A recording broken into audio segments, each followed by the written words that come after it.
ఆహా హార్మోనియం పద్యం రక్తి కట్టే సమయంలో దగ్గి డిస్టర్బ్ చేసావు కదరా ఎద్దవ్వా. వంకెతకలేనమ్మా డొంకెట్టుకు ఎలాడిందట. పద్యం మర్చిపోయినని ఒప్పుకోవచ్చు కదా. సాంఘిక నాటకాల హీరోయిన్ ఇంత గొప్ప హరిశ్చంద్ర నాటకములో నా పక్క అది నా పక్క చంద్రమతి వేషమంటే మాటలా నాకే కౌంటరా. పద్మశ్రీ అయ్యగారు తాళాల దగ్గర ఇచ్చమంటారా? టైం కాదురా, నే చెప్తాగా. ముందా మంచినీళ్లు గొంతు శృతి చేసుకోవాలి. గురుగారు యాదవ సేతురం కాకపోతే రిహార్సల్స్ కూడా ఈ గెటప్లు ఏంటండి? ఒరే హార్మోనిస్టు, వేషం పడకపోతే పద్యానికి గొంతు పెగలదురా. మొదలెట్టండి మొదలెట్టండి.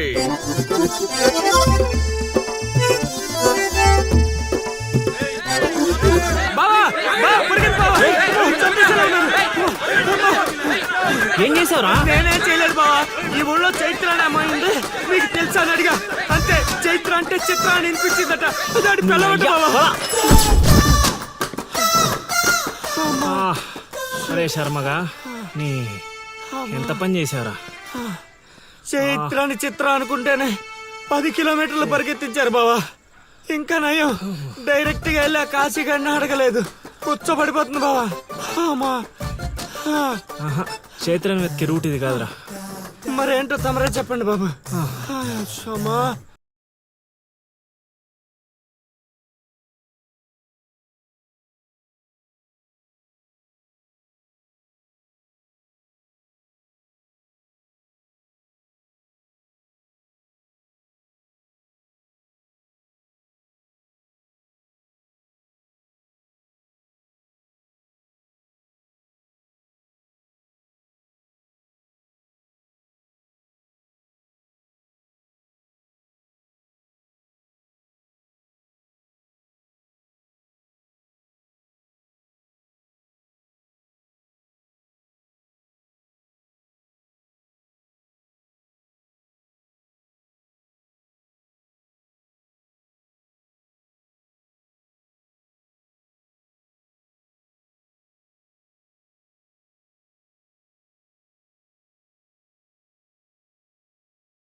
ఏటి పాట ఆగింది? పాట ఆగిపోయింది, జనాలు కూడా వెళ్ళిపోతున్నారు.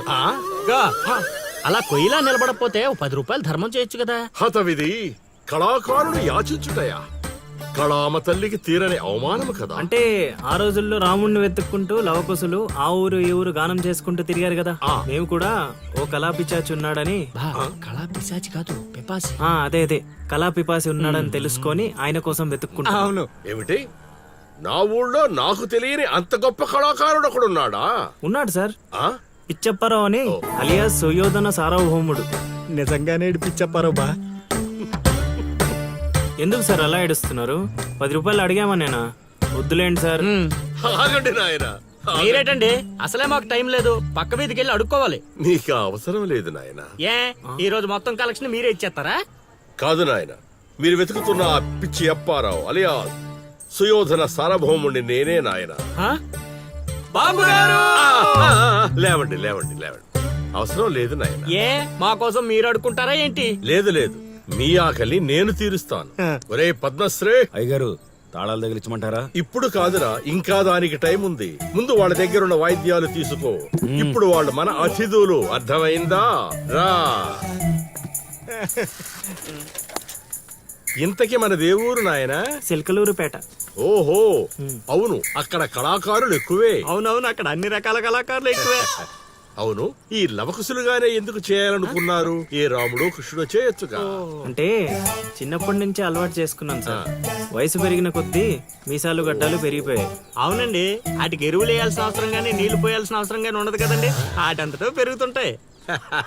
అవునయ్యో, ఈ ఊరంతా నా కళకు అభిమానులే.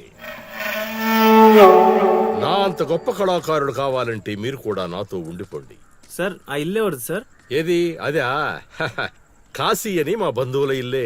అదిగో ఎదురుగా వస్తోంది అమ్మవారి ఊరేగింపు, ఆ ఇంటికే వెళుతోంది. చూడు బాబు, ఇదే మా ఇల్లు. ఈ కళాపిపాసి ఆహ్వానాన్ని స్వీకరించండి. రండి. సార్ ఇవన్నీ మీకొచ్చినవేనా సార్?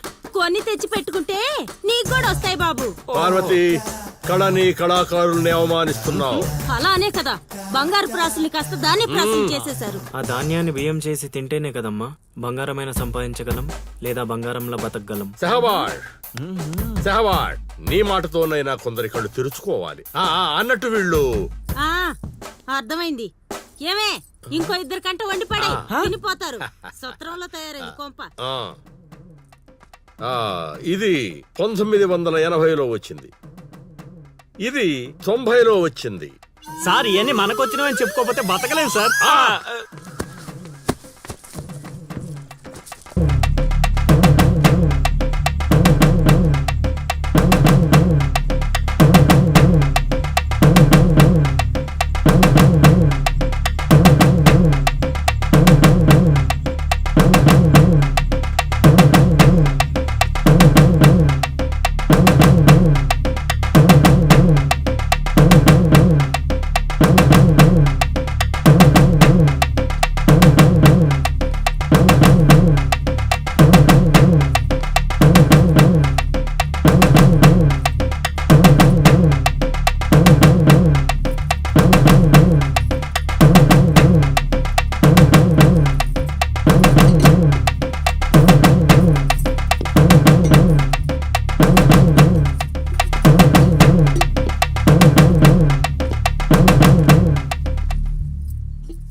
ఏం ఆలోచిస్తున్నావు?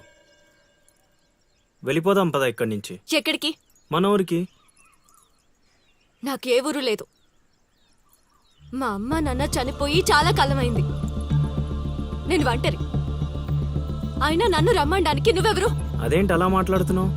నీకేమన్నా పిచ్చా? పద వెళ్దాం. ఒక్కసారి చెప్తే అర్థం కాదా? అయినా నీకు నాకు ఏంటి సంబంధం? ఏంటి సంబంధమా? ఒంటరి అన్నావు కదా, అదే ఒంటరిగా ఉన్నప్పుడు నీ మనసును అడుగు. నేను నిన్నెంత ప్రేమిస్తున్నానో నువ్వు నన్ను అంతే ప్రేమిస్తున్నావు అని అదే చెప్తుంది. నేను నీకు చెప్పానా? అయినా నువ్వే గాలికి తిరుగుతావు. ఎప్పుడు ఎలా ఉంటావో నీకే తెలీదు. అటువంటిది నిన్ను నమ్మి ఎలా రమ్మంటావు? అయినా వాడు నన్ను కొట్టుకుంటూ తీసుకొచ్చాడు. ఆ రోజు నువ్వు చూస్తూ ఉండిపోయావు. నిన్నేమనాలి? అదా నీ ప్రాబ్లం? ఈ మాత్రం కన్ఫర్మేషన్ చాలు నేను ఫిక్స్ అవ్వడానికి. అయినా నేను ప్రేమించిన అమ్మాయికి పెళ్ళై ఉండాలని మా గురుగారు ఎప్పుడో చెప్పారు. ఆనందం వస్తే స్టెప్ లేకుండా ఏడ్చు కూర్చుంటారా? ఇప్పుడు చెప్తున్నా విను. తెలియకుండా తీసుకెళ్ళిపోవడం, చెప్పకుండా లేపుకెళ్ళిపోవడం కష్టం కాదు, నాకు ఇష్టం లేదు. తీసుకెళ్ళను లేపుకెళ్ళను అన్నానని నువ్వు దేనికి ఫిక్స్ అవ్వకు. ఎందుకంటే నా మాటకి నేనే ఫిక్స్ అవ్వను. 24/7 ఎప్పుడైనా వస్తా. కొంచెం రెడీగా ఉండే.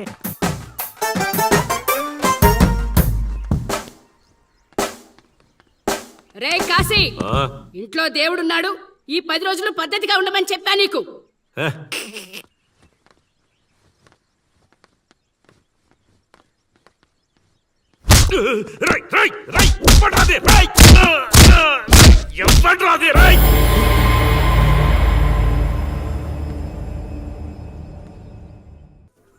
బా కాశీగాడు ఊర్లో ఆడింట్లోకి వెళ్ళి మరి ఆడిని కొట్టావంటే నువ్వు మామూలుడు కాదు బా. నువ్వు మగాడు అంటే ఈ హ్యాపీస్ మూమెంట్ లో మనం పండగ చేసుకోవాలి బా. పదా పదబా.